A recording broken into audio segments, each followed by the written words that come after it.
Welcome everyone. We are so glad you can join us. My name is Bonnie Etherington, and before we introduce today's speaker, we would like to acknowledge that CU Boulder sits on the territories of the Ute, Cheyenne, Arapaho, and Eastern Shoshone peoples, and 48 tribal nations are historically tied to the lands that make up the state of Colorado. So it is important to not only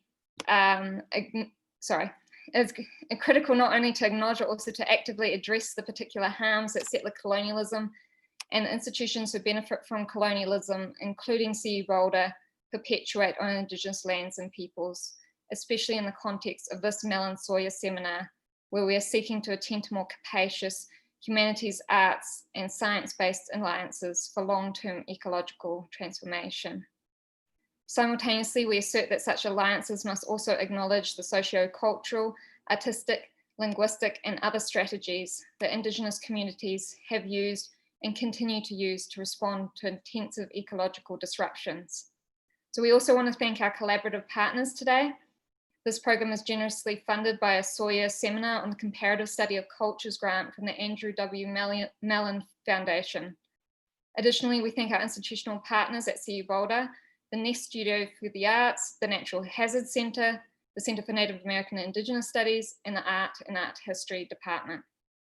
So this public lecture is one of multiple, along with several art exhibitions around the Boulder-Denver area that will be hosted this semester and next as part of the 2020 to 2021 Mellon Sawyer Seminar, Deep Horizons, Making Visible an Unseen Spectrum of Ecological Casualties and Prospects. We aim to traverse multiple disciplines and perspectives to investigate intersectional questions concerning the changing planet as it affects specific peoples, communities, wildlife species, and ecosystems in varying and inequitable ways. This project calls for empathy, attunement, and an outlook that encompasses a diversity of individuals, communities, and collaborative entities committed to climate justice and more ethically durable futures. So please visit our Environmental Futures website to learn more and register for other upcoming events. So before we do get started, there's just a couple of Zoom protocols that we ask you to follow. We do ask that you keep your microphones muted so that no one's distracted by any background noises. And if you have a question, there will be time at the end to ask those questions, and we ask that you just raise your little Zoom emoji hand so that Craig can call on you to ask your question. I'm now going to hand over to Dr. Tiara Naputi, who is an assistant professor in communication here at CU Boulder, and she's going to introduce today's speaker. All right, buenas and hafa day.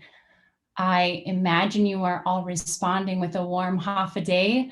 I have the pleasure and honor of introducing our Mellon Sawyer Seminar Deep Horizons lecturer tonight.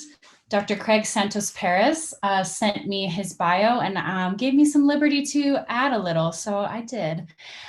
He is an indigenous Chamorro from the Pacific island of Guam, and has co-edited the 5 anthologies and authored 5 books of poetry. You can probably read online what all of those are, but I also made space on my bookshelf for the massive undertaking of books that has just, fallen into my lap, from unincorporated territory Hadza in 2008, to Saina 2010, to Guma 2014, to Lukau 2017. Oops, that's the other one. This one right here, beautiful covers. And last but not least, Habitat Threshold, which was released in 2020. If you're getting a little seasick from all the titles and all the publications, just know he also has a forthcoming monograph on contemporary Chamorro poetry called Way Reading Chamorro Literature from Guam, Indigeneity, Decolonization, and Aesthetics, that will be forthcoming from University of Arizona Press.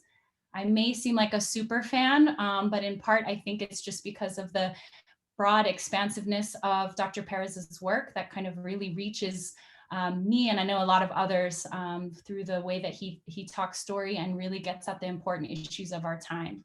So for his work, it's not just me that's a fan. He's also received the American Book Award, the Penn Center USA Poetry Society of America Literary Prize, the Hawaii Literary Arts Council Award, as well as fellowships from the Ford Foundation, the Lannan Foundation, and the American Council of Learned Societies. He holds an MFA in creative writing from the University of San Francisco and a PhD in comparative ethnic studies from UC Berkeley. Currently, he's a professor in the English department at the University of Hawaii, Manoa, and an affiliate faculty with the Center for Pacific Island Studies and the Indigenous Politics program. So hopefully you're taking notes because there'll be a quiz later on all of his accolades. But there's actually one more thing I want to say about Dr. Santos Perez, which is, in fact, when I was trying to remember some of the ways he and I were connected, besides the fact that we're both Chamorros, excited about, you know, being in higher education and the hustle, I turned to my trusty Gmail inbox.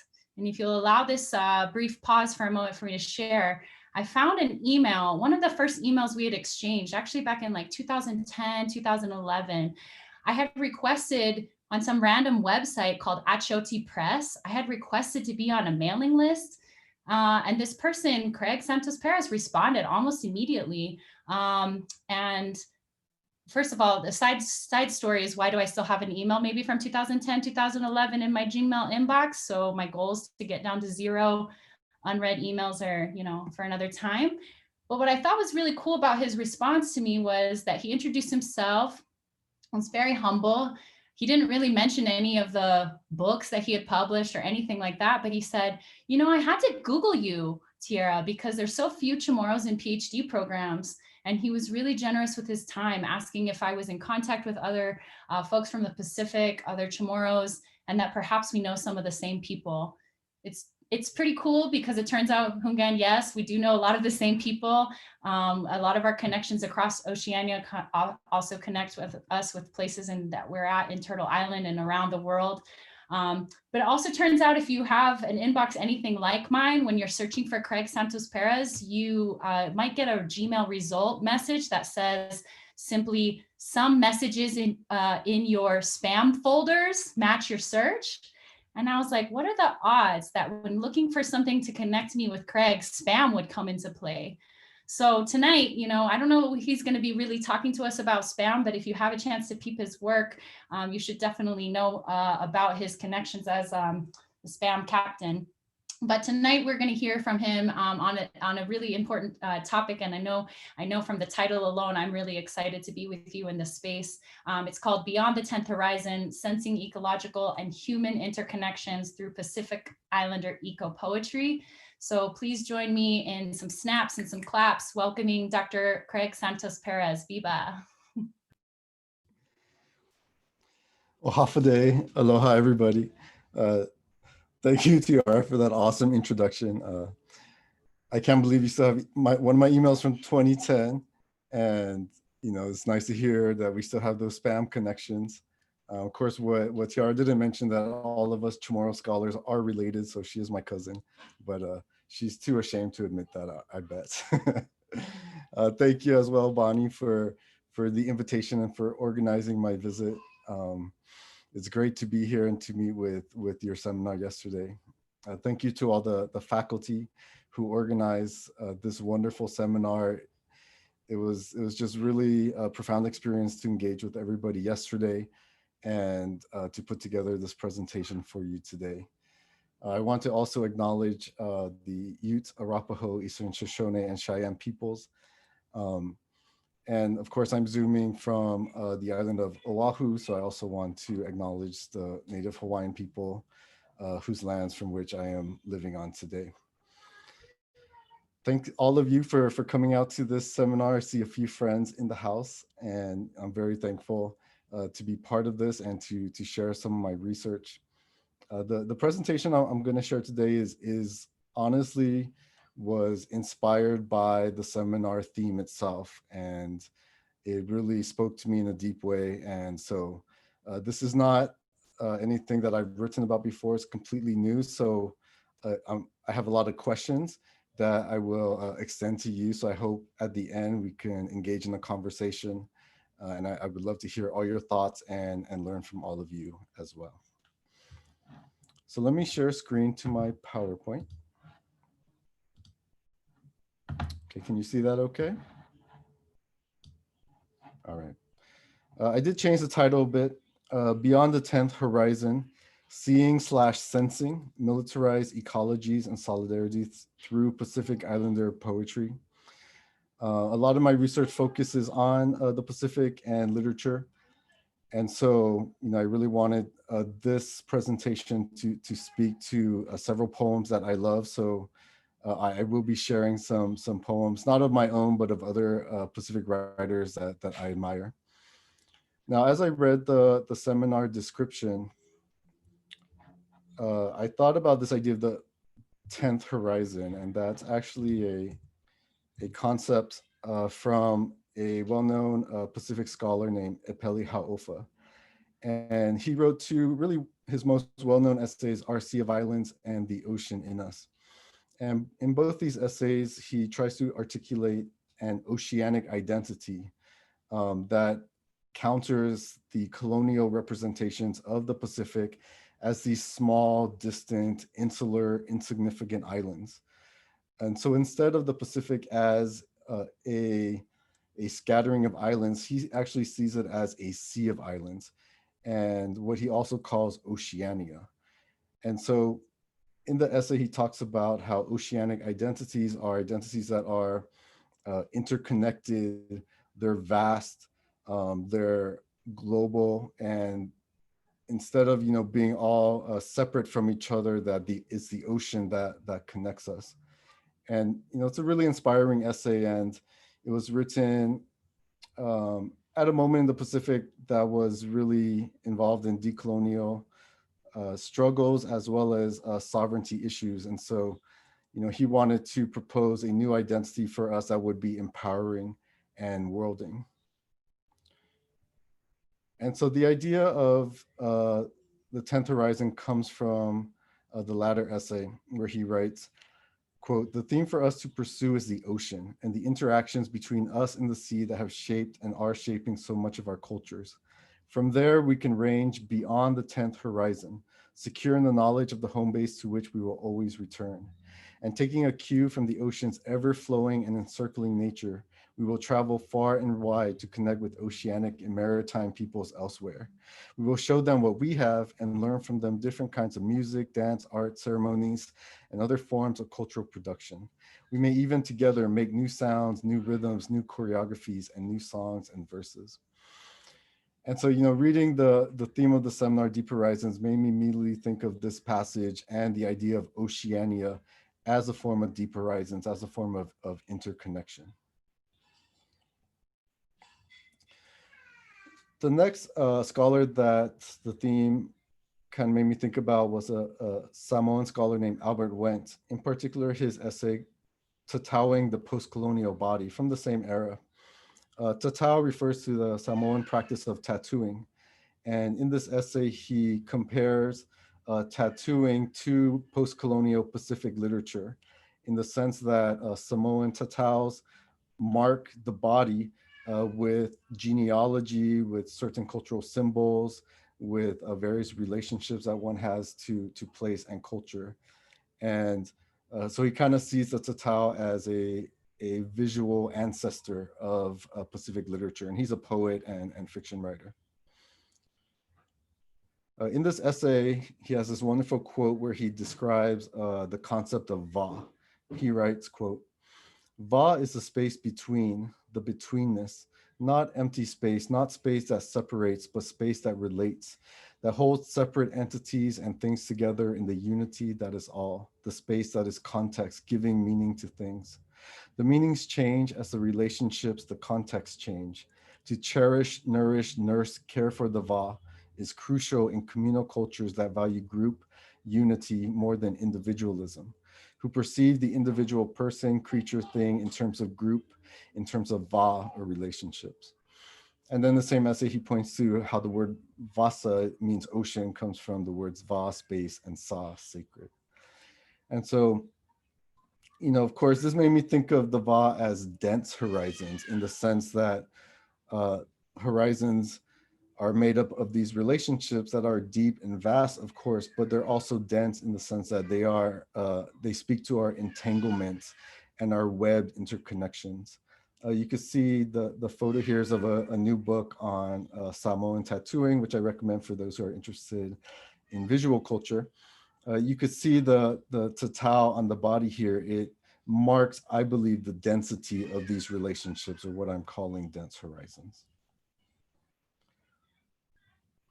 Okay, so with those concepts in mind, made me think of my main question for this presentation, asking how does Pacific Islander poetry help us see/sense the totaled horizons of Oceania and the Va, or the deep and dense horizons of our ecologies, entanglements, and solidarities. And in particular, I'll be thinking about like militarized ecologies. Okay, now before turning to the poetry, I want to take a brief detour to the deep water horizon, since it was something that you folks mentioned in the theme. And of course, Deepwater Horizon was an incredibly devastating event in the US, but it was also quite prominent in the Pacific.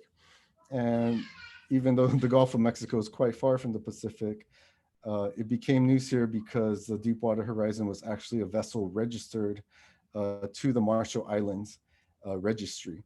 And many people were not aware of that and kind of surprised by this fact. And I have a little arrow here pointing, you can't read it in this image, but it says Deepwater Horizon Majuro, and that's the capital of the Marshall Islands, basically where the vessel is registered.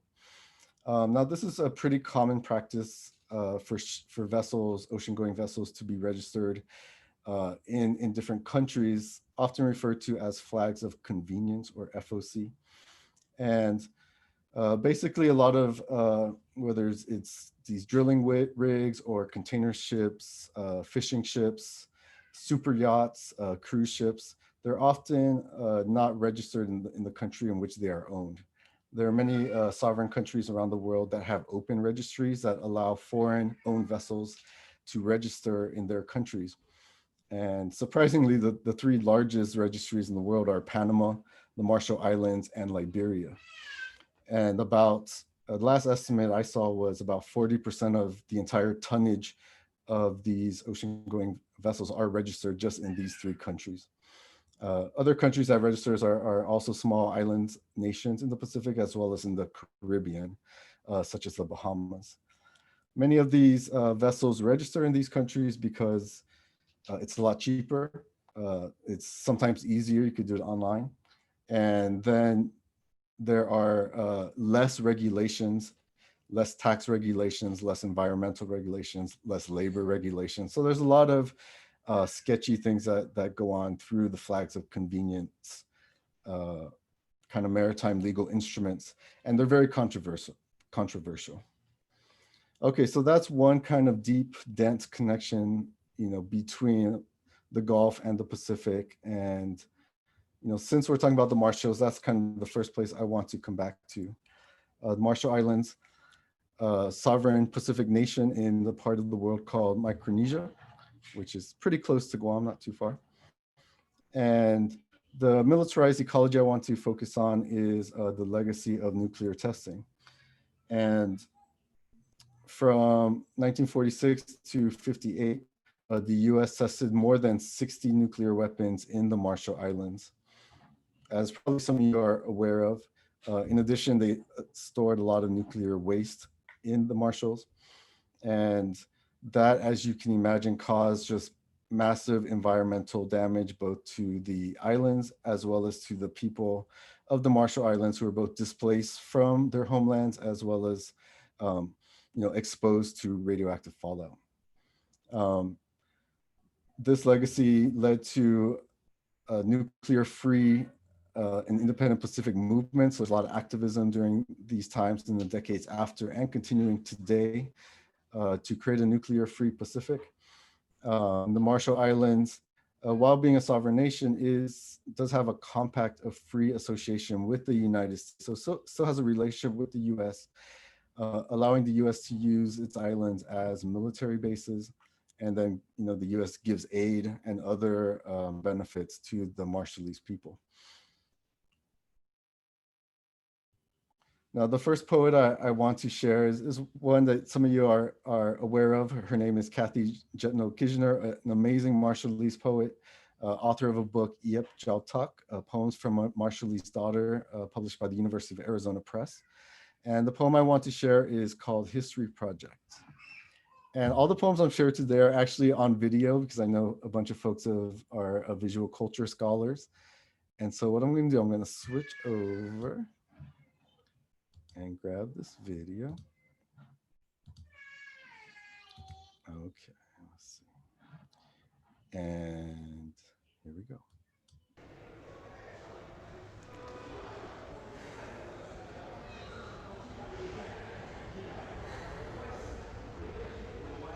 At 15, I decided to do my history project on nuclear testing in the Marshall Islands. Time to learn my history, I decide.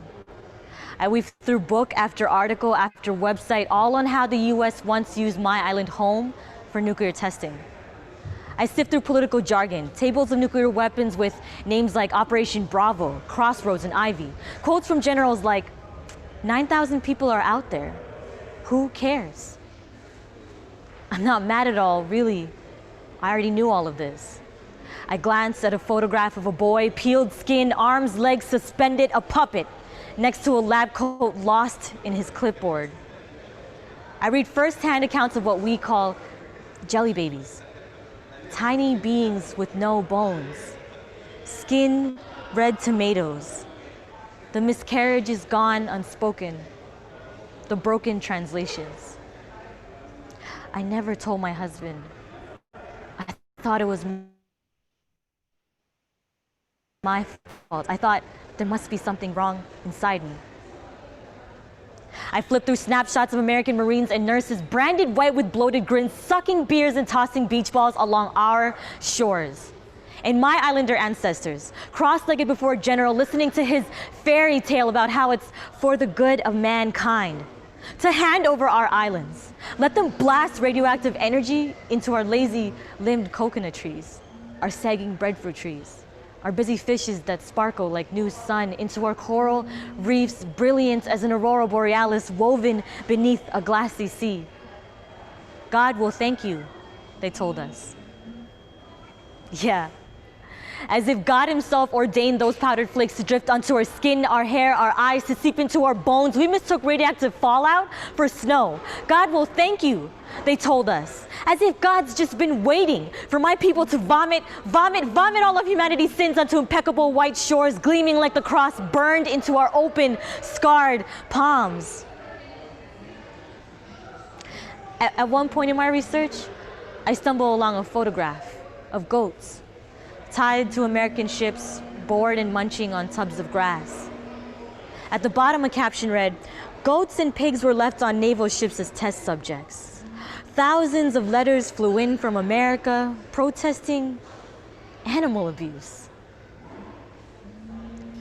At 15, I want megatons of TNT, radioactive energy in a fancy degree, anything and everything I could ever need to send ripples of death through people who put goats before human beings, so their skin can shrivel beneath the glare of hospital room lights 3 generations later, as they watch their grandmother, their mother, their cousin's life drift across that same black screen, knots of knuckles tied to steel beds, cold and absent of any breath, but I'm only 15. So I finished my project. Graph my people's death by cancer and canned food diabetes on flowcharts in 3D. Glue stick my ancestors' voice onto a poster board I bought from Office Max. Staple tables screaming the millions of dollars stuffed into our mouths generation after generation after generation. And at the top, I spray painted in bold stenciled yellow, "For the good of mankind," and entered it into a school district-wide competition called History Day. My parents were quietly proud, and so was my teacher. And when the 3 balding white judges finally came around to my project, one of them looked at it and said, "Yeah, but it wasn't really for the good of mankind though, was it?" And I lost.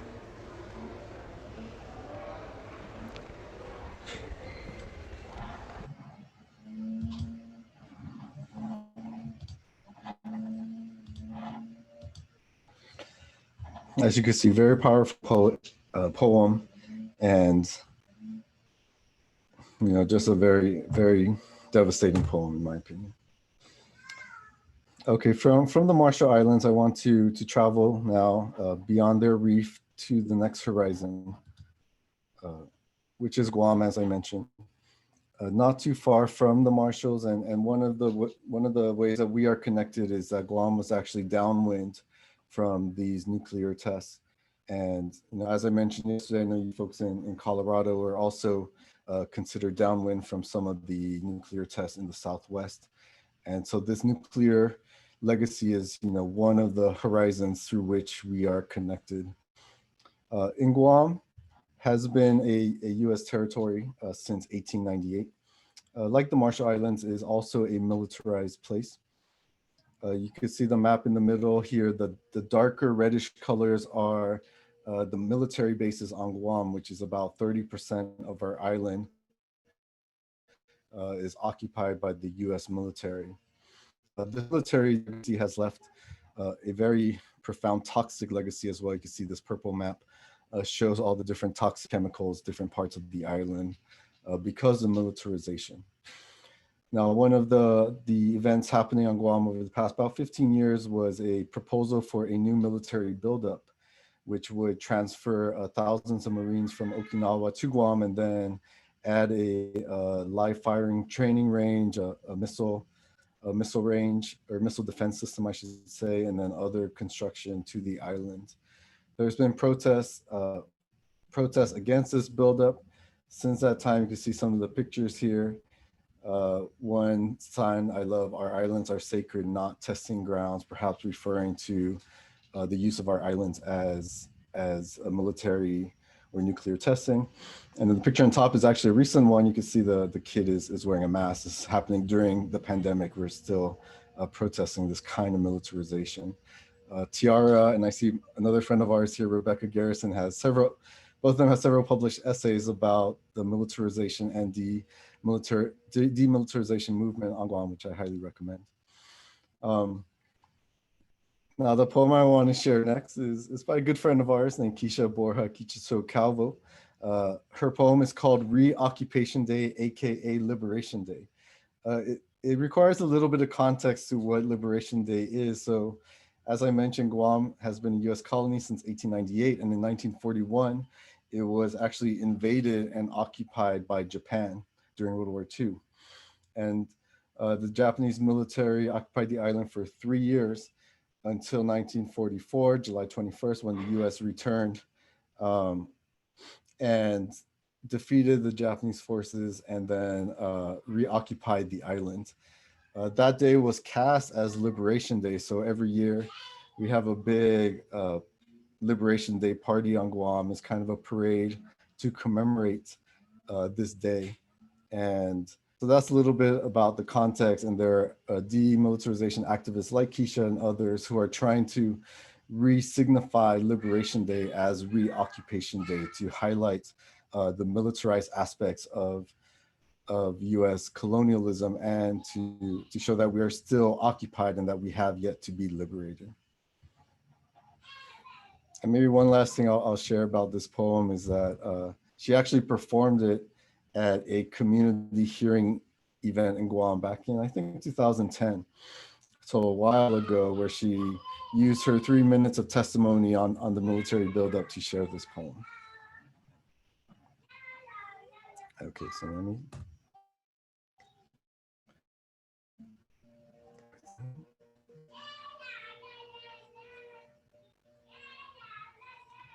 I think that's my daughter you're hearing in the background.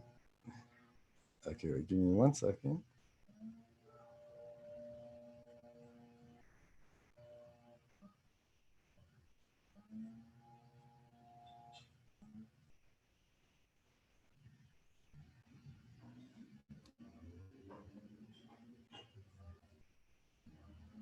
Afide gwausi Keisha Borja Kichiso Tautau Mingilautu. I am a student at the University of Hawaii at Manoa in the Pacific Island Studies program. It's called Reoccupation Day, aka Liberation Day. Every 21st of July, the people of Guahan march in their red, white, and blue, thanking Uncle Sam and his men in uniform. The Chamorro people were freed from over 370 years of forced Catholicism and forced last names, from bowing to Yokois and forced death marches. But they continue to be enslaved by the spam-crazed golden arches, by drafts and recruitments, by the land of the free. Itanu itautahu pagu idzoniha. They took Sumai and used it for their military. They made us citizens, but denied us the vote. They stole our language and made us speak English. Our history books say that we're free, that we're making good money from tourism. Yet as I drive through Tumhom, my view of the ocean obstructed by the outrigger and the Hyatt, I think of the stories Tata used to tell me about the Lati stone huts that once lined the ocean, and how they were bulldozed to keep up with the times. No trespassing signs now line the ocean. Itautau utrabihati man libre. My people are not free.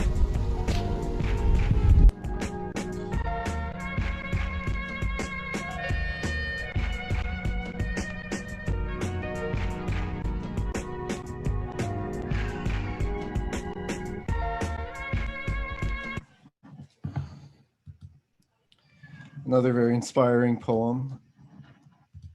And as you can see from that video, you know, the US military occupies 30% of the island, as I said, so there's these military fences all around the island. You know, and something that she also alludes to is the fact that many of our people are actually in the military. We have really high rates of enlistment. And part of that is the fact that many Chamorros do feel a sense of gratitude to the US for liberating us from Japanese occupation.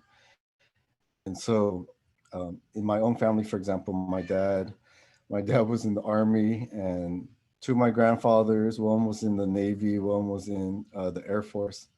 And my godfather is actually a Green Beret, Special Forces. So I myself come from a very militarized family. And with that said, I want to then go beyond Guam's wreath and to the South Pacific, across that horizon to American Samoa, which is right around here. And American Samoa, like Guam, is an unincorporated territory of the US, and like Guam too, is they have very high rates of military enlistment. There are military bases in American Samoa, and they have a very successful recruiting offices there, and a very active ROTC program in the schools. So they, you know, the islanders are recruited at a very young age. American Samoa has a similar history in the sense that it was also became part of the US around the end of the 19th century, kind of the era of US territorial expansion in the Pacific. Now, the next poem I want to share is by a Samoan poet named William Tupu Giles, who actually lives here, or did live here in Hawaii. He was also a student at the university. And he wrote a poem called Open Letter to Marvel Comics. And he references Captain America. For those who don't know, he's a character in the Marvel universe, so-called. And you can see a picture of Captain America, has a shield and a flag. And so I'll turn it over to Will. Okay, give me 1 second.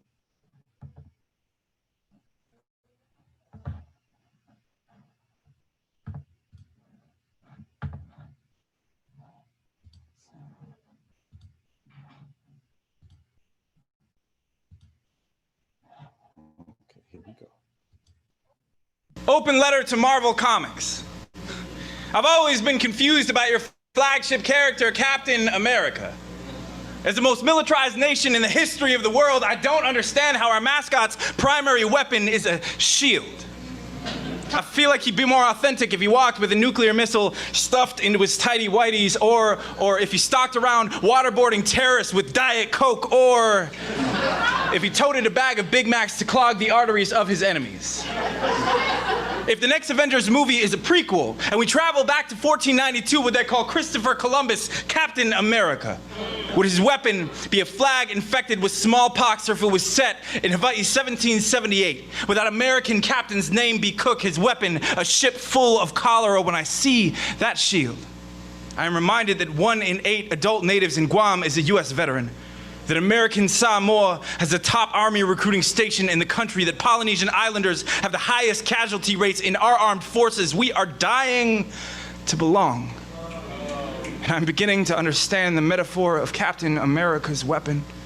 So show me how a country builds a human shield, fills a military with the children of nations it has slain. We in the United States spend over 8 times as much on warfare than we do on education. Then we wait as failing schools spit out kids unserved. Wait until the opportunities we dreamed of seem farther away than the stars our people once used as maps. Then we ask the question to the young: would you fire a gun to feed your sons? Would you die on a battlefield to build a house for your daughter? We in America, our news outlets, decry warlords in Africa for enlisting 13-year-old soldiers, while every week I watch ROTC recruiters fish my cousins out of classroom C. When the military grabs the land your family used to farm, sugar plantation becomes platoon-born farmers till the earth with guns. The only crop is blood. When war is our only industry, the only crop is blood. In these territories, American Samoa, Guam, Puerto Rico, Northern and Marianas Virgin Islands, the people have no vote to cast for the US president who decides where and when we go to war.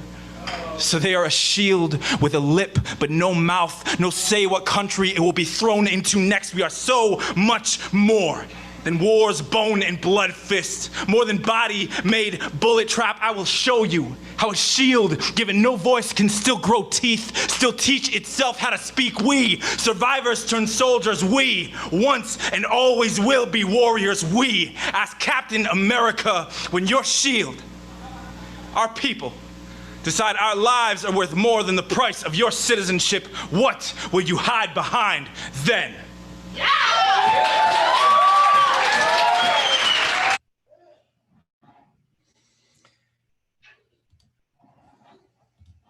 One of my favorite young Pacific poets right there. And he does mention voting rights, and I wanted to shout out Tiara again, who has a new piece on US territories and voting, especially in this election year. Okay, so from American Samoa, I want to go north to Hawaii. And Hawaii, as the poem pointed out, like Guam and American Samoa and Marshall Islands, has a history of US militarism. Of course, Hawaii is an incorporated territory or a state. The island I live on, Oahu, is about 25% military bases, you can see from this one map. And there are military bases on most of the islands. These maps are from Nohohewa website, which is also a documentary by Keala Ann Kelly, which I highly recommend for those of you who do visual culture. Now, what happens here in Hawaii every 2 years is this thing called RIMPAC, which is Rim of the Pacific Military Exercises. And it's the largest maritime military exercises in the world. 20 plus militarized nations come here to practice war games, to do their formations, both Navy, Army, Marines, and Coast Guard. And they often practice like shooting or sinking old aircraft carriers and things like that. I added this last picture because also some of the militaries from some of the other Pacific Islands come out here as well. So again, speaks to that kind of entanglement. Now there's always demilitarization protests to cancel RIMPAC, and I've been part of these over the past couple of years. As you can imagine, has very devastating impacts to the environment. This year, RIMPAC happened during the pandemic, and so there was a car convoy to protest RIMPAC. And unfortunately, the exercises were still held this year. They were a little bit smaller than usual because of the pandemic. And then they had fewer land-based exercises, so most of it was at sea this year. Now, there was a group that emerged called the Cancel RIMPAC Coalition, and they did a lot of the organizing this year, and they even put together a collective poem. And the poem includes about a dozen indigenous poets from the Pacific, from across the Pacific, and even from Turtle Island. And so that's the poem I want to share next. So let me pull that up.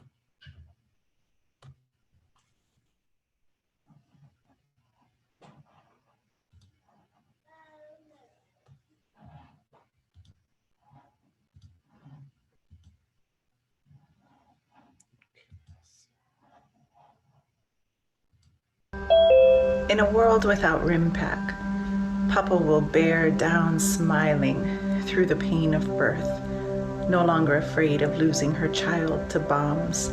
She will breathe, and we will breathe. Yeah. In a world without RIMPAC, there is breath enough to stand against the torpedoing teeth, the amphibious assaults, underwater explosions, the nuclear bombs, and billions of dollars and bullets of peacetime that continue elsewhere. Breath enough to salve these and so many wounds, to sing so loud we drown all submarine sonar. In a world without war games on our watery blue body, there is no place for hungry egos, no place for triggering weapons into the belly of the rich, vast blue Moana, because she will breathe. Free, freely, freedom, chanting, my body is not your playground. In a world without militarization, words like colonization and occupation become words used in the past tense. What possibilities emerge when we are free? Islands as space for creative growth and true security. The entire Pacific Ocean unafraid to breathe. In a world without nuclear warfare, Tahitian, Marshallese, Hawaiian, indigenous lives would be celebrated without hierarchy based on dollars and euros, without fear for our smallness or isolation, needing the protection of empire, unfurling a pandemic of radiation, contamination, and sickness. All lives would be created equal. In a world without deception, no one believes that security is a function of bullets. In a world without naval sonar, a song returns from the vast assembly of cerulean gods to an altar of coral and island anchored to this blue chorus. From the depths of obscurity, Kanaloa Auhe'e, a tubulous mele from which we all do our living. The source is stable, Ola. In a world without war, no child will bear a ballistic horizon. Only clouds, skies, waves will thunder. In a world without appropriation, our language will be unstolen. Te mana, te kaha, rest from the crest of Her Majesty New Zealand ships of war. In a world without naval frigates, Eva traverses the Royal Moana Nui, the Star Command blue sky merging into the navy blue Pacific. Kiwa fishes for islands across the ultramarine, hauling up Hawaii necessary respite. In a world without war, we wouldn't have to wonder if we'd wake to bombs being dropped on our villages, or question if our hanam was clean enough to drink, our golai safe enough to eat. No trespassing signs and fence lines wouldn't dictate the journeys of our Tano and our Tasi. We'd be islanders connecting through constellations and canoes, sitting under coconut trees, sharing origin stories, chewing puka, brown bodies dancing, islander hearts beating, ancestral dreams come true.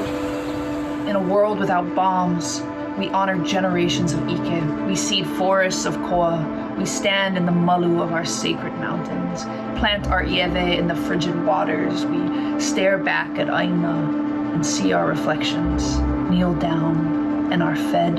In a world without bombs, we rise from the sea they tried to conquer. Ea, maike kai mai.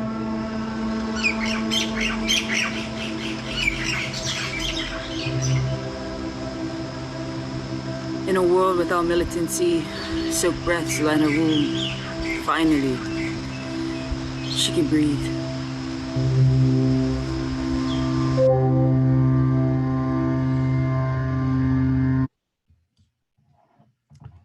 Oh, that poem makes me cry. Give me a sec. Should have said my wife is also in that poem, so it makes me a little bit more emotional. Many of those poets are Hawaiian, but several of them are actually from Aotearoa, New Zealand. And if you caught it, the actually New Zealand military comes here for RIMPAC. And so they were there in New Zealand trying to get the government to not send their soldiers here to Hawaii. So it was a really nice trans-Pacific demil action. Okay, so excuse me. So as probably many of you know, there's a deep connection between militarism and climate change. And of course, climate change is another urgent issue we're facing in the Pacific. This is one wonderful project called The Cost of War that studied this and found that the US military is the single largest consumer of oil and one of the world's top greenhouse gas emitters. I highly recommend this project out of Brown. One of its co-directors is Catherine Lutz, who's done a lot of research on militarism in the Pacific. And, you know, I mentioned lots of climate change impacts happening right now, ocean warming, sea level rise, so many storms, as well as drought, species going endangered and extinct, of course, migration, refugee crises. A really important issue that is deeply connected to militarism, but that connection is often invisible. And so, you know, I think it's important to continue to connect the demilitarization movement with the climate justice movement. With that said, I want to just take one last journey with all of you before I share the last poem, and it's to the Arctic, which of course is also being impacted by climate change. These images are from 2 Arctic drilling rigs, both, as you can see, also registered with the Marshall Islands. You can see the Polar Pioneer registered in Majuro, and another Transocean. Transocean actually has a lot of rigs registered with the Marshalls. You can also see registered in Majuro. And so, you know, obviously the Marshall Islands came under a lot of criticism from like Greenpeace, for example, because, you know, the Marshall Islands is being threatened by sea level rise and doing as much as it can in terms of raising awareness about climate justice, yet the country is still registering oil rigs in the Arctic, as you know, so it's kind of a really ironic entanglement that is a difficult one as well for the Pacific and the Arctic. And with that kind of dense and deep horizon in mind, I want to turn to the last poem. It's called Rise from One Island to Another.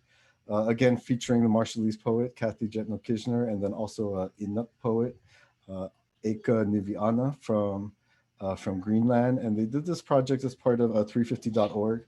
The 2 poets plus Bill McKibben, a bunch of filmmakers, several glaciologists, traveled to film this video, and then it was promoted and shared on the 350.org platform. And so this will be the last poem we look at, bringing together the Pacific and the Arctic. Okay, let's see.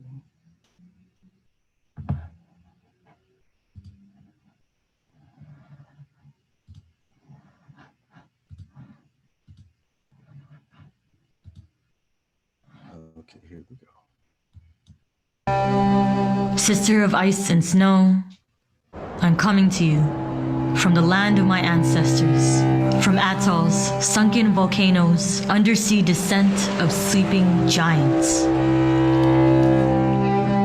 Sister of ocean and sand, I welcome you to the land of my ancestors, to the land where they sacrificed their lives to make mine possible, to the land of survivors. I'm coming to you from the land my ancestors chose.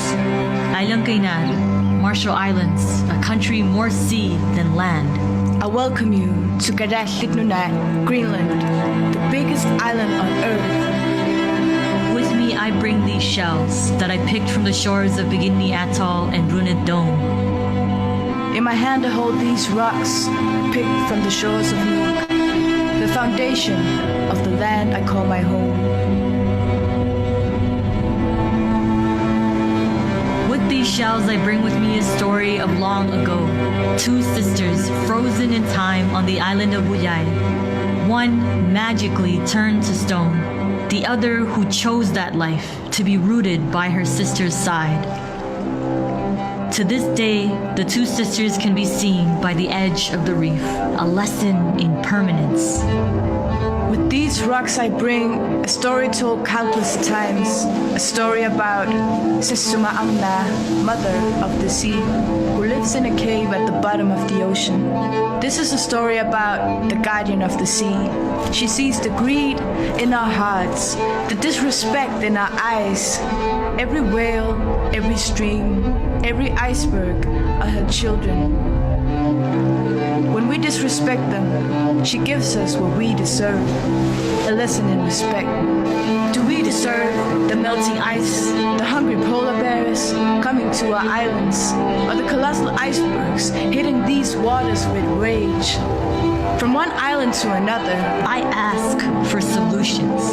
From one island to another, I ask for your problems. Let me show you the tide, coming for us faster than we'd like to admit.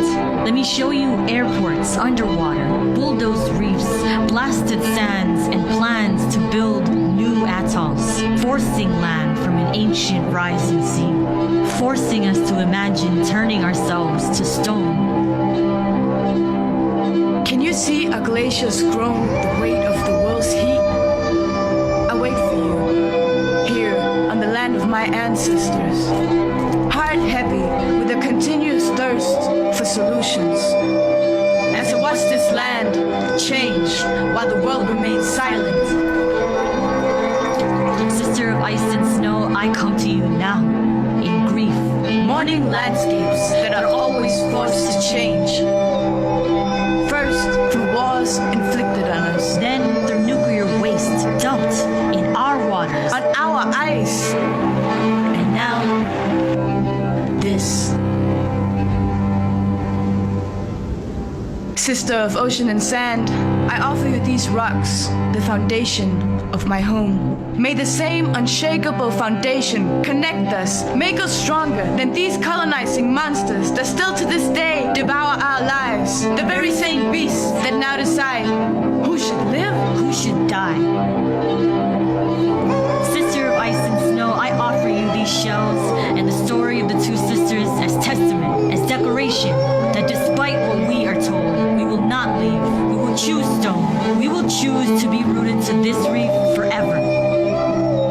From these islands, we ask for solutions. From these islands, we ask, we demand that the world see beyond ACs, SUVs, their pre-packaged convenience, their oil-slick dreams. Beyond the belief that tomorrow will never happen, that this is merely an inconvenient truth. Let me bring my home to yours. Let's watch as Miami, New York, Shanghai, Amsterdam, London, Rio de Janeiro, and Osaka try to breathe underwater. You think you have decades before your home falls beneath tides? We have years, we have months before you sacrifice us again, before you watch from your TV screens and computer screens to see if we will still be breathing while you do nothing. My sister, I offer you these rocks as a reminder that our lives matter more than their power. That life in all form demands the same respect we all give to money. That these issues will affect each and every one of us. none of us is immune. And that each and every one of us has to decide If we will rise.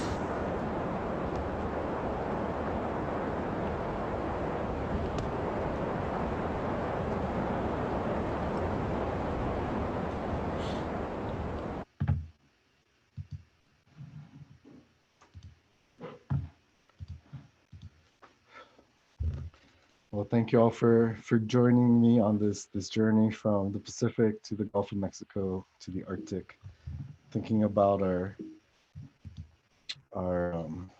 deep and dense horizons and entanglements. Obviously I didn't close read or analyze any of these poems. I really wanted to save that for our conversation. And so instead I came up with a bunch of questions that I'm hoping will speak to the interdisciplinary nature of this seminar. The first being more towards for the literary critics, thinking about how these poems represent the impacts and ongoing legacies of militarism and nuclearism on Pacific bodies, cultures, and ecologies.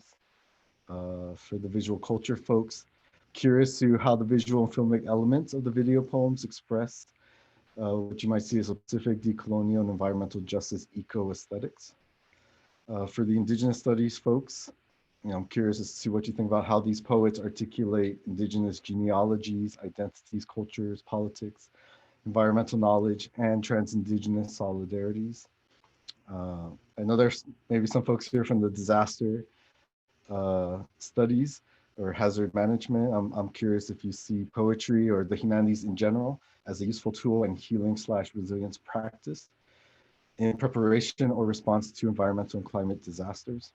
For my communication study scholar, curious as to how you see the rhetoric and composition of poetry transforms how we communicate trauma, history, politics, environmental literacy, and climate data.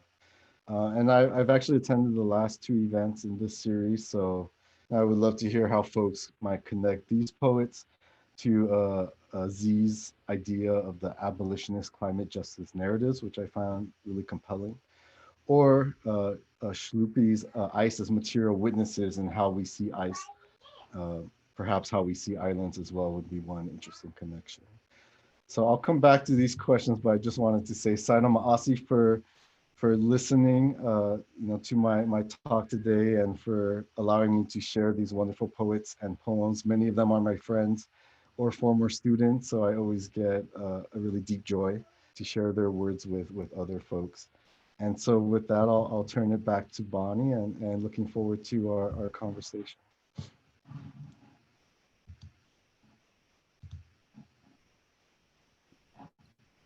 Thanks so much, Craig. That was really amazing. I want to open it up now for questions from the audience. So as I said at the beginning, if you just want to raise your physical or emoji hand, and we'll try our best to catch it and ask your question. That would be great, or respond to one of Craig's questions, which I found very provocative.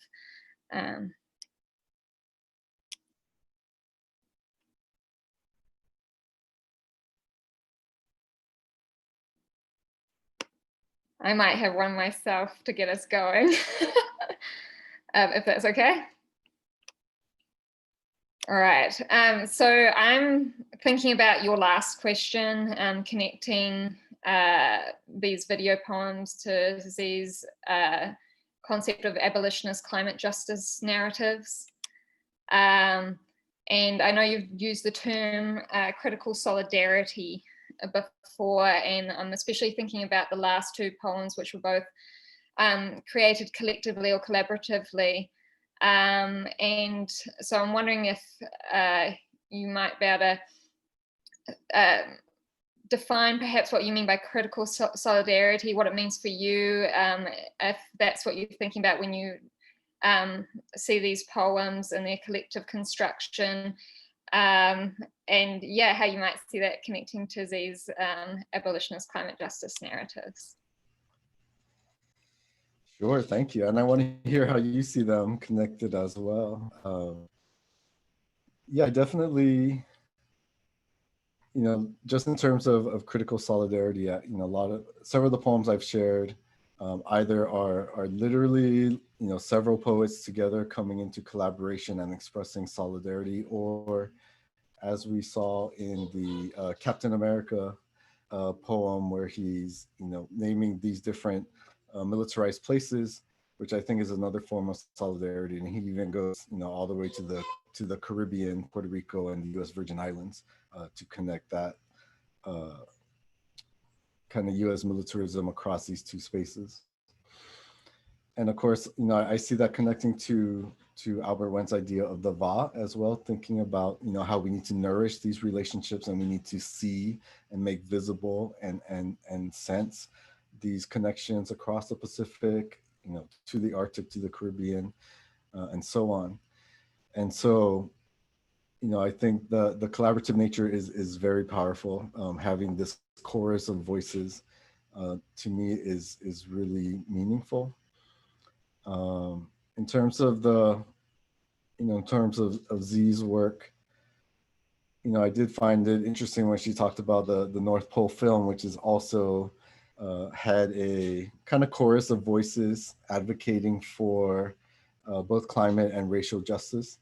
And so, I think these kinds of collaborative narratives are really important in our times as we attempt to weave together various movements and to have these justice movements become more deeply intersectional, because they are all related in many ways. And I think the more we can see the connections, to see our connections to other people's, the stronger we will be as we advocate for various types of justice. Yeah. But what do you think, Bonnie? Thanks. Yes, well, I was really thinking with some of the last lines in Rise about the pandemic moment that we're in, and how both poets reiterate, like, no one's immune. We're all going, yeah. Of course, while also reminding us that people are affected in equal ways.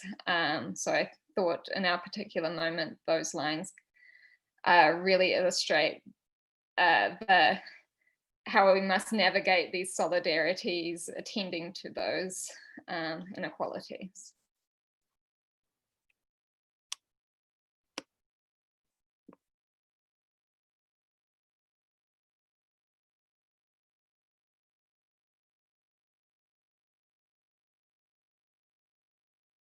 Other people for questions?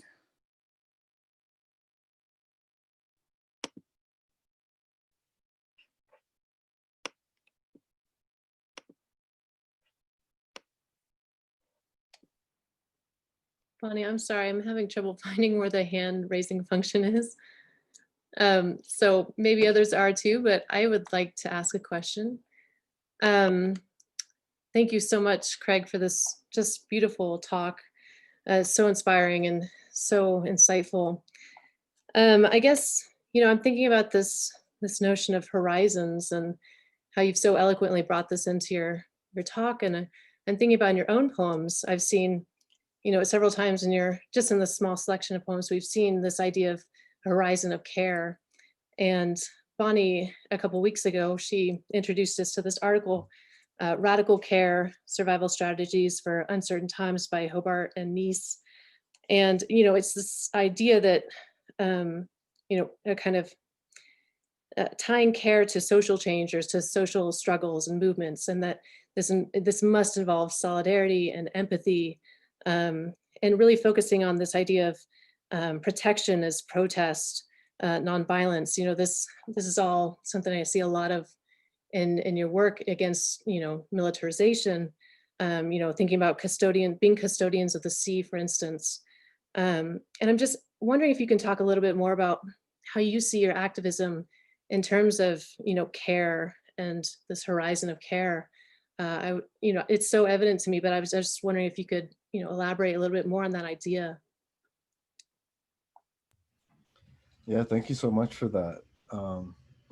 Yeah, definitely care has become an important word to me and in my work.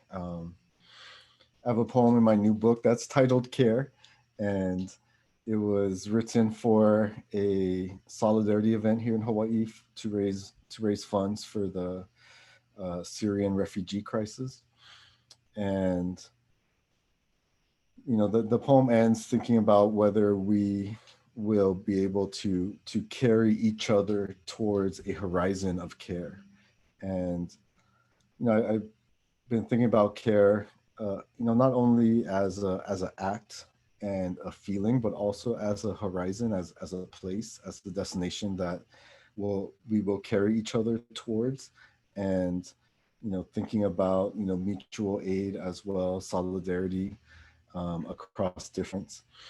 And so that word has has become really, really important to move through the world. And thinking about the activism I've done, in terms of whether it's environmental justice or demilitarization or climate justice or anti-racism work, it all comes from that place of care, caring for others and caring for the land and the waters and caring for other species. And so to me, that's kind of also, like a decolonial love in some ways. And I think those kinds of acts cultivate a kind of radical hope as well. And I think hope is something that we need to continuously cultivate. And then I also think of struggle and being in the movement as also a site of care and resistance and co-belonging. And so all of those things become, intertwined to me. And I feel like literature and poetry are beautiful media through which to express that care and to express that sense of co-belonging and solidarity. And so, that's been an important part of my life as an activist, but also, as a poet. And I kind of love the word itself, care. It feels very tender and soft and inviting. It's not this big, it's not this giant word, but it's a small word that can bring us together and feels very intimate in some ways.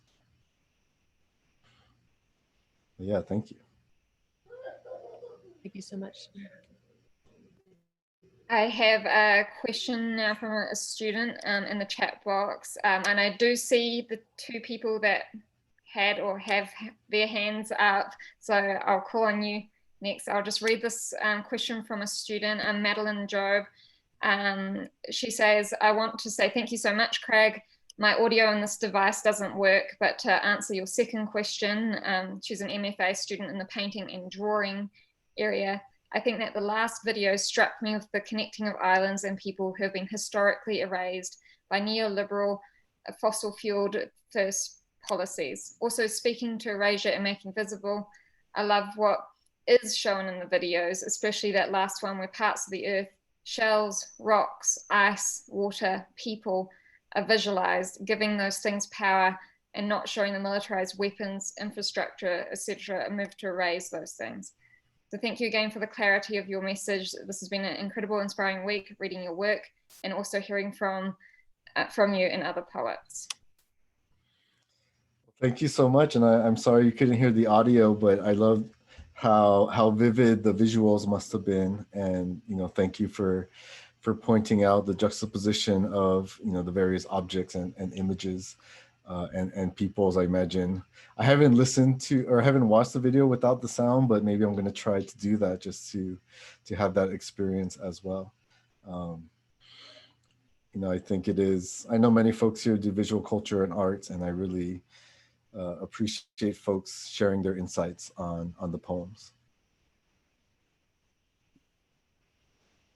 I have a hand up from Lizzie Goodrich. Hi. So thank you so much for your talk. I don't know how to put my hand down. Maybe you can help me with that. Oh, there we go. Okay. So I had mentioned the other day in class that my friend Sophia Perez, she was hoping to come to the talk, but she is in California right now, but still working on Saipan time. So she couldn't make it to the lecture, but she's a big fan of yours, as I mentioned, and she wanted me to ask you a question about your own work, which I know you didn't talk quite as much about in this talk. But she was just wondering about how your work, how you feel in your work you deal with using colonial writing conventions, since the Chamorro people don't traditionally have a written language or writing convention. And she asked, she's a journalist, so this question is very professional sounding, but she asks, how does your work subvert work with both or neither using Western colonial writing conventions? Well, that's a great question. Yeah, no, I love that question. Actually, it's a central question within Indigenous literary studies. Indigenous writers confronted with the fact that we do write in Western genres like the novel or the lyric poem. We often write in the colonial languages of which we were schooled in, and we often write, or at least some write in the first person as well, which is not always common in ancestral oral traditions. And then, of course, it's written as well, right, which is a different non-Indigenous technology. So that is an important question, and several ways to answer it. I think first and foremost, I love how Indigenous scholars actually have traced or genealogized contemporary Indigenous written literature to Indigenous customary aesthetics, specifically like visual aesthetics. So I mentioned Albert Wendt earlier. He talks about traditional tattooing as an antecedent to contemporary Pacific writing, for example. So tattooing as a kind of writing. Other scholars have talked about other kinds of visual art, like petroglyphs, for example, as also kind of lyric writing. There are several Hawaiian scholars who talk about hula as a kind of literature or storytelling. And so there are these cool visual ancestors to contemporary writing that Indigenous writers tap into. Beyond that, there are, of course, the oral tradition as well. So many Pacific scholars map the oral traditions as being an antecedent to our written traditions. Epeli Hauʻofa actually talks about this. He describes Pacific writing as a form of silent storytelling. And he describes the act of reading, like reading a book, as akin to listening to silent storytellers, which I always loved. So that's one way you kind of reconceptualize the act of writing as being something that, no, actually Indigenous peoples have always had writing, but it just looked different. And it was kind of maybe more so like visual literacy, so sometimes called. Writing in English is a more difficult one. Obviously it is a colonial language, and on Guam and of course many other places, our language was banned in schools, especially. So like during my grandparents' era, they were literally physically punished for speaking our language in school.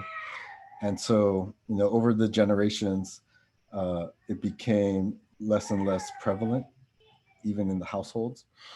And I myself, I grew up in Guam, but in school, we never learned to read and write in our language. My dad still speaks Chamorro because that's how he was raised, but he can't read or write it. And my mother no longer speaks the language at all. And so for me, my dream is to someday write in our language, but I don't have those skills at the moment. And I honestly don't know if I ever will. So a lot of the Chamorro language that appears in my writing is usually fragmented, words and phrases at the most. And so, partly that kind of reflects that own fragmentation in my consciousness. And speaks to the history of language colonialism and how painful it still is to write in English about my own culture and people. At the same time, it feels good to use a colonizer's language against them. It's empowering and it is subversive, of course. So that's part of the efforts as well. Is like, yes, I'm writing in Western genres in English, and in this textual form, but it is as Sophia alluded to, it's also a decolonial practice, and I stand in a long tradition of colonized writers, writing back against empire, and I do that very proudly. Yeah, so thank you. Thanks, that was an awesome answer. I will hopefully be able to share with her that, but I will tell her that you gave an awesome answer. Thank you so much. Cool. Thank you, Lizzie. I saw earlier that Tara Rodkey had a hand up. If that's still up, go ahead, Tara. Hi. Yeah, I actually more just had a comment on one of your questions, so I didn't have maybe a particular question for you. But oh, awesome. Thank you so much for what a wonderful presentation, and I just wanted to I don't know, give my opinion, I guess, about how poetry can be a useful tool of healing and resilience in front of environmental and climate disasters, and I feel like poetry is just such a critical tool for not only the dealing with the emotion and creating that radical hope that you speak of, but also just having an imaginary to what the world can look like is just so important to any revolution or any systemic change. And I thought that the collective poem did such an amazing job of kind of summoning these different possibilities that exist. And to me, that's just one of the most powerful things in poetry. Thank you for sharing that. Yeah, I totally agree with you. Thank you so much for your presentation. Yeah, thank you. Julie Bongas, sorry if I pronounced your last name wrong, also had a question.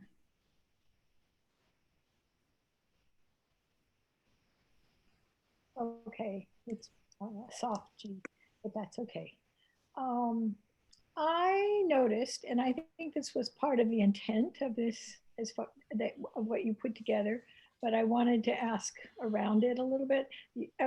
All of these communities, all of the poets are islands or island peoples who are associated with the United States. And I'm wondering, how you, both you personally and others like you in Guam or other island nations that are associated with the United States, how are you relating your activism and your art with other island nations? And the reason I'm asking this is when the Pacific travelers came from your areas of starting in New Zealand, I never pronounce it right, Atoria, through Hawaii to San Francisco Bay, they told us that they couldn't actually get anyone from American Samoa to they couldn't find people to participate. And so I wondered, it just left me kind of wondering, what is there some kind of slight distance, or are you communicating with Tongvans and Fijians and all the other communities around you, and how much and how?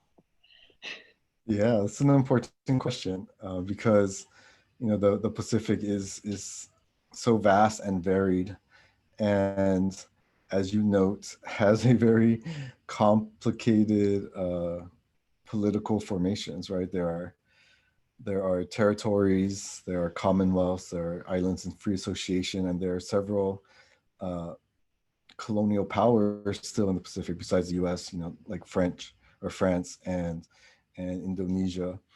And, you know, every place has a different colonial history as well.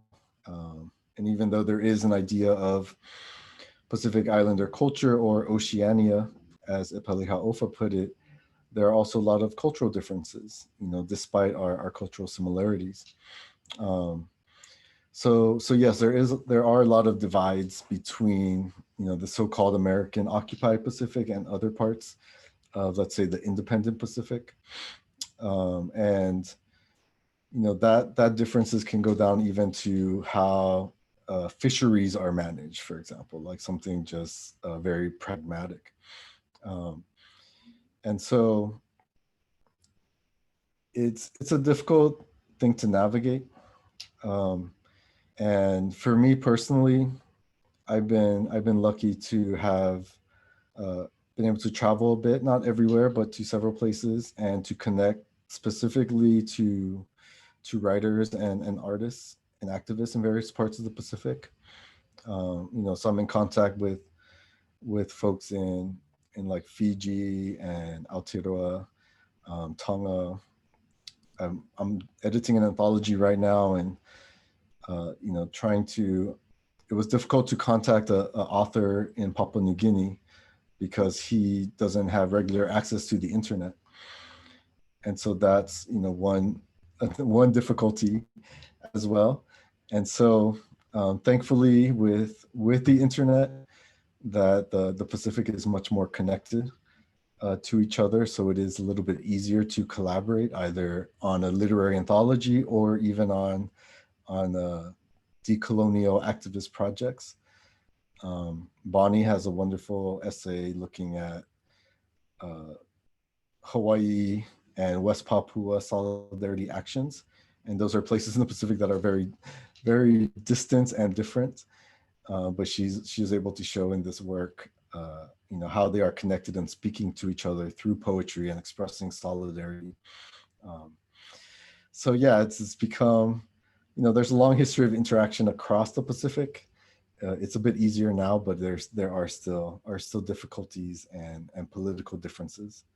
And maybe last thing I'll say is we also have a very vast diaspora now. So we have Pacific Islanders who live all across the US, including in Colorado, some who live in parts of Asia. One of the poets in the collected poem actually lives in Germany. She's a Pohnpeian poet in Germany. So she sent her recording for that in Munich. And so that just, you know, again, speaks to those deep horizons, but also that they're still very dense and very connected. Yeah, but thank you. Yeah, thank you. I think we have time for maybe one more question, and then we'll wrap up at 8:30 Mountain Time.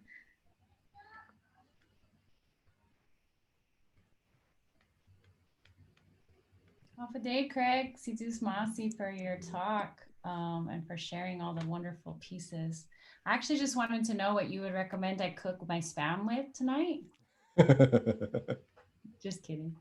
But I hope I'm not stepping on anyone else's proverbial Zoom toes. I'm curious, you know, you're so prolific in your writings, and I think now is a time where we're showing our care, our need to be connected in different ways. And I was just thinking, maybe you don't have time to tell us all the different tips and tricks, but maybe you could share like a big challenge or a big possibility for you moving forward with like being an artist right now, being a poet, being someone who's connected to this work. Well, first and foremost, you should always eat spam with Tabasco. That's all you need, really, some rice. But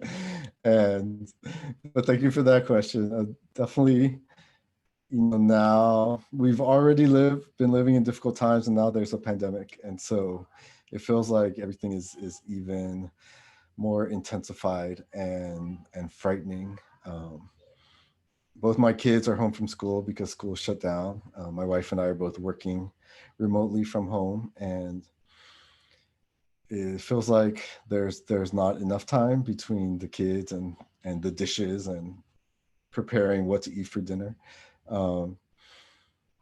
And so, you know, for me, I've really been trying to cultivate a space and some time during my day just to be able to express what I'm feeling and what I'm thinking.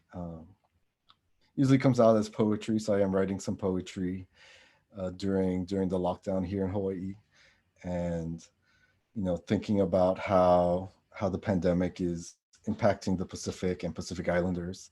You know, also how it's again, as we've talked about, you know, in the seminar, you know, how do we make the invisible visible, and here the invisible being, you know, viruses and disease transmission and other kinds of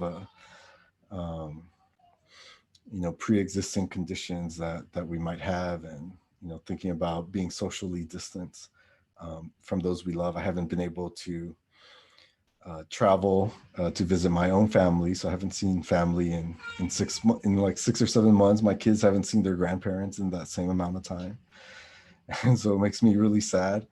And just, you know, the death toll currently passing 200,000 just in the U.S., and just thinking about all the families who have lost loved ones and those who have died alone in hospitals.